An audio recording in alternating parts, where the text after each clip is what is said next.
Juízes 21. Ora, os homens de Israel tinham jurado em Mispá dizendo: nenhum de nós dará sua filha por mulher aos benjamitas. Veio, pois, o povo a Betel, e ali ficou sentado até a tarde, diante de Deus, e todos, levantando a voz, fizeram um grande pranto, e disseram: Ah! Senhor Deus de Israel, por que sucedeu isto, que falte uma tribo em Israel? No dia seguinte o povo levantou-se de manhã cedo, edificou ali um altar e ofereceu holocaustos e ofertas pacíficas. E disseram os filhos de Israel: quem dentre todas as tribos de Israel não subiu à assembleia diante do Senhor? Porque se tinha feito um juramento solene acerca daquele que não subisse ao Senhor em Mispá, dizendo: certamente será morto. E os filhos de Israel tiveram pena de Benjamim, seu irmão, e disseram: hoje é cortada de Israel uma tribo.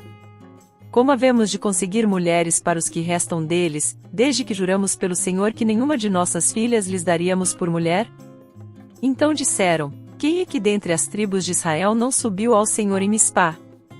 E eis que ninguém de Jabes de Gileade viera ao arraial, à assembleia. Porquanto, ao contar-se o povo, nenhum dos habitantes de Jabes de Gileade estava ali. Pelo que a congregação enviou para lá 12.000 homens dos mais valorosos e lhes ordenou, dizendo: ide, e passai ao fio da espada os habitantes de Jabes de Gileade, juntamente com as mulheres e os pequeninos. Mas isto é o que haveis de fazer: a todo homem e a toda mulher que tiver conhecido o homem, totalmente destruireis. E acharam entre os moradores de Jabes de Gileade 400 moças virgens, que não tinham conhecido o homem, e as trouxeram ao arraial em Siló, que está na terra de Canaã. Toda a congregação enviou mensageiros aos filhos de Benjamim, que estavam na penha de Rimom, e lhes proclamou a paz. Então voltaram os benjamitas, e os de Israel lhes deram as mulheres que haviam guardado com vida, das mulheres de Jabes de Gileade, porém estas ainda não lhes bastaram. E o povo teve pena de Benjamim, porquanto o Senhor tinha aberto uma brecha nas tribos de Israel. Disseram, pois, os anciãos da congregação: como havemos de conseguir mulheres para os que restam, pois que foram destruídas as mulheres de Benjamim?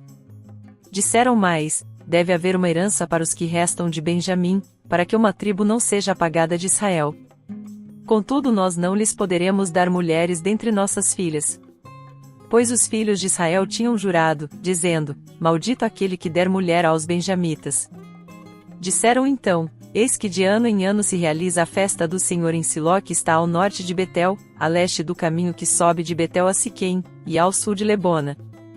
Ordenaram, pois, aos filhos de Benjamim, dizendo: ide, ponde-vos de emboscada nas vinhas, e vigiai, ao saírem as filhas de Siló a dançar nos coros, saí vós das vinhas, arrebatai cada um sua mulher, das filhas de Siló, e ide-vos para a terra de Benjamim. Então quando seus pais e seus irmãos vierem queixar-se a nós, nós lhes diremos: dignai-vos de nolas conceder, pois nesta guerra não tomamos mulheres para cada um deles, nem vós lhes destes, de outro modo seríeis agora culpados. Assim fizeram os filhos de Benjamim, e conforme o seu número tomaram para si mulheres, arrebatando-as dentre as que dançavam, e, retirando-se, voltaram à sua herança, reedificaram as cidades e habitaram nelas. Nesse mesmo tempo os filhos de Israel partiram dali, cada um para sua tribo e para sua família, assim voltaram cada um para sua herança. Naqueles dias não havia rei em Israel, cada um fazia o que parecia bem aos seus olhos. Capítulo 21 de Juízes, um breve estudo. O capítulo 21 de Juízes descreve os eventos após a terrível história da concubina levita em Juízes 19, onde uma mulher é violentamente abusada e morta. O capítulo 20 relata a resposta das tribos de Israel a esse incidente, que incluiu uma guerra civil entre os israelitas, com a tribo de Benjamim sendo quase exterminada. O capítulo 21 começa com os israelitas lamentando a perda da tribo de Benjamim e buscando encontrar esposas para os sobreviventes de Benjamim. Eles fazem um voto de não dar suas filhas em casamento a homens de Benjamim, mas então se deparam com o dilema de como preservar a tribo de Benjamim e manter aliança entre as tribos de Israel. Eles encontram uma solução inusitada ao atacar a cidade de Jabes de Gileade, matar todos os homens e mulheres, exceto as virgens, e então fornecer essas virgens como esposas para os sobreviventes de Benjamim. Isso lhes permite manter a tribo de Benjamim e quebrar seu voto de não dar suas filhas aos benjamitas.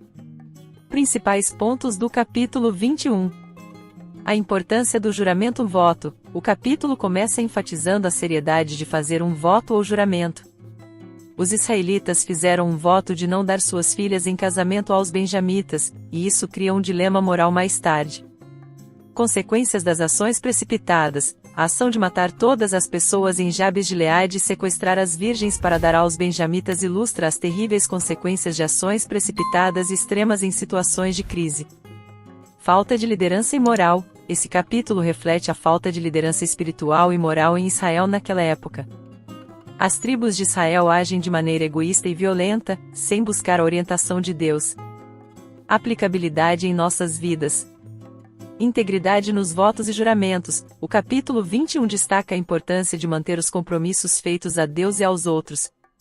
Em nossas vidas, isso se traduz em lembrar que os votos e promessas são sérios e devem ser cumpridos.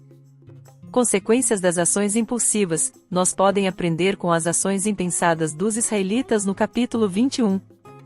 É importante pensar nas consequências de nossas ações antes de agir impulsivamente em situações difíceis. Busca por liderança espiritual: este capítulo também pode servir como um lembrete de buscar orientação e liderança de Deus em tempos de crise ou dilema moral. Podemos refletir sobre a importância de seguir princípios morais e éticos em todas as circunstâncias. Em resumo, o capítulo 21 de Juízes destaca a importância de cumprir os votos, as consequências de ações precipitadas e a necessidade de liderança espiritual e moral. Podemos aplicar esses princípios em nossas vidas, lembrando-se de agir com integridade, consideração e buscando a orientação de Deus em nossas decisões.